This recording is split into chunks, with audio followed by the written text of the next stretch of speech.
Niacin, vitamin B3 niacin. If you're depressed and you want to feel better in less than 15 minutes, take 250 to 500 milligrams of pure niacin. That will cause a flush. You'll look like you have a sunburn, or you'll feel like you're having a hot flash. And you will not feel depressed if you do that. That's a nice temporary way of testing this theory about vitamin B3. If a person is down and miserable and depressed, and they take high doses of niacin, they will notice an immediate improvement. I worked with a lady once who was suicidally depressed. She lived at home with her family. She was in her 50s, and she spent all day sitting in a corner, face to the corner. She wouldn't talk to anyone.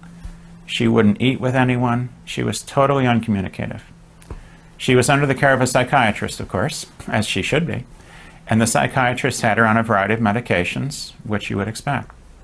The family was wondering about nutrition, and I mentioned to them about Dr. Hoffer's work with niacin, and they wondered how much she needed to take. This person was very seriously ill.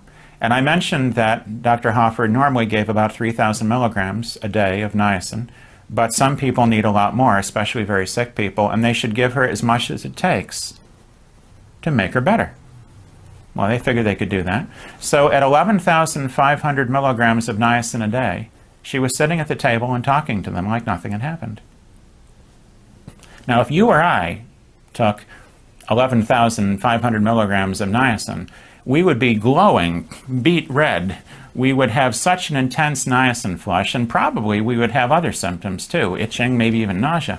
But for her, because she had a vitamin dependency, that was the amount for her which made her better. 11,500 milligrams of niacin a day.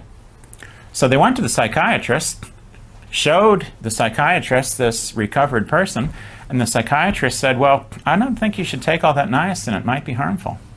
So they stopped giving her the niacin, and she was back in the corner.